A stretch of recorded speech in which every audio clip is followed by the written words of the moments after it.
दीपावलीच्या सर्वांना खूप खूप शुभेच्छा। श्री स्वामी समर्थ। तुम्हा सर्वांचे आपल्या यूट्यूब चॅनलवरती मी अगदी मनापासून स्वागत करते। तुमच्या मनातील सर्व चांगल्या इच्छा स्वामी महाराज पूर्ण करोत हीच स्वामींच्या चरणी प्रार्थना करते आणि आजच्या व्हिडिओला सुरुवात करते। आज आहे नरक चतुर्दशी आणि आज संध्याकाळी आपल्याला घरातून एक वस्तू बाहेर फेकायची आहे, ज्यामुळे आपल्या घरातील सर्व नकारात्मकता आणि इडापिडा ही सुद्धा बाहेर फेकली जाईल। तर हा उपाय आपण कधी करायचा आहे, कसा करायचा आहे याची संपूर्ण माहिती आपण आजच्या या व्हिडिओमध्ये पाहणार आहोत। व्हिडिओला सुरुवात करण्या अगोदर तुम्ही जर चॅनलवरती नवीन असाल आणि पहिल्यांदाच माझे व्हिडिओ पाहत असाल तर चॅनलला सबस्क्राइब करा। व्हिडिओ माहितीपूर्ण वाटला तर व्हिडिओला लाईक करा। आपल्या घरामध्ये बऱ्याच वेळेला काही ना काही दोष असतात। हे दोष नष्ट व्हावेत, आपल्या घराची प्रगती व्हावी, त्याप्रमाणेच आपल्या घरामध्ये कोणी ना कोणी बाहेरचे लोक येत असतात।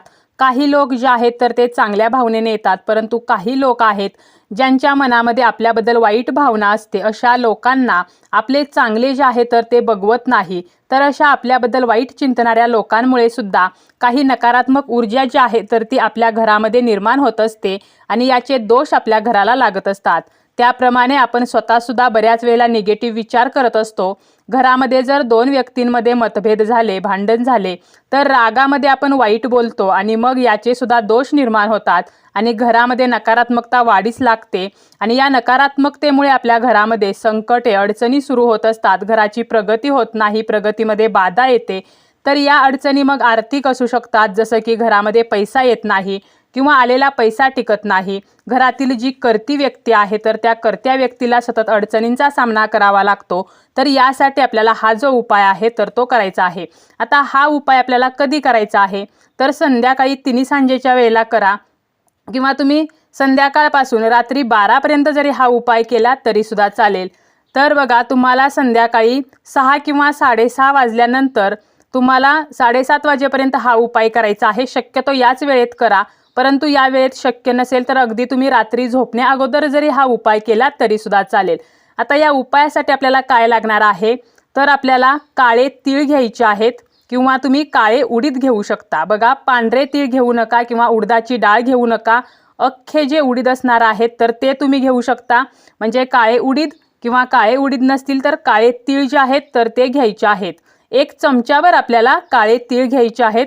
2 लवंगा घ्यायच्या आहेत। लवंगा घेताना त्या फूल असलेल्या असाव्यात आणि अखंड असाव्यात, तुटलेल्या फुटलेल्या लवंगा घेऊ नका।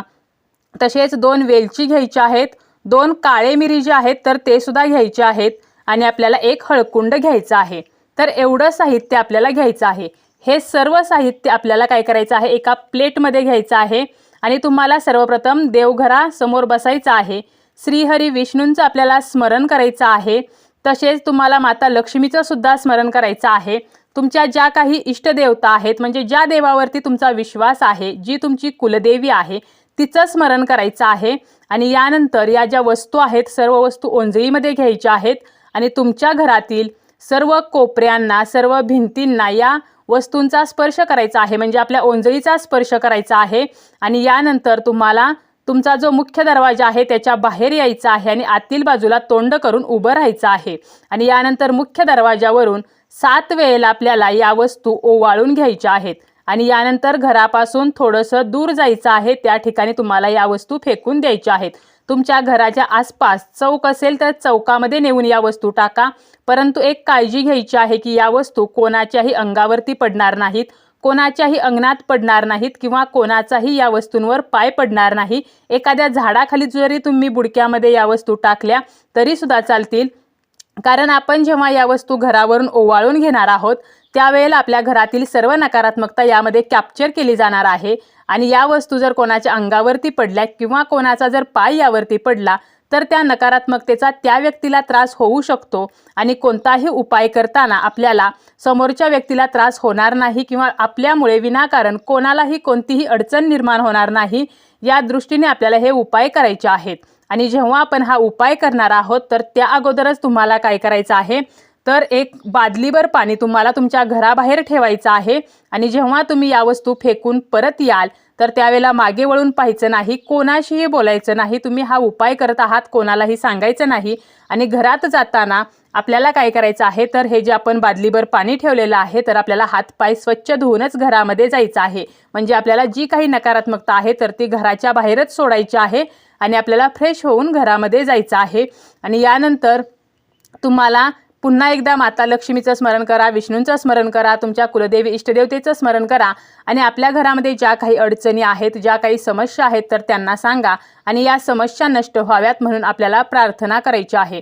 तर अशा प्रकारे अतिशय साधा आणि सोपा असा उपाय आहे, तर नक्कीच तुम्ही करू शकता, ज्यामुळे सर्व दोष जे आहेत तर ते नष्ट होतील. आपल्या घरातलं वातावरण जे आहे तर ते खेळीमेळीचं राहील, घरातील कलह कटकटी ज्या आहेत तर त्या नष्ट होतील आणि त्यासोबतच आपल्याला आपल्या जीवनामध्ये प्रगतीचे मार्ग सुद्धा मोकळे होतील.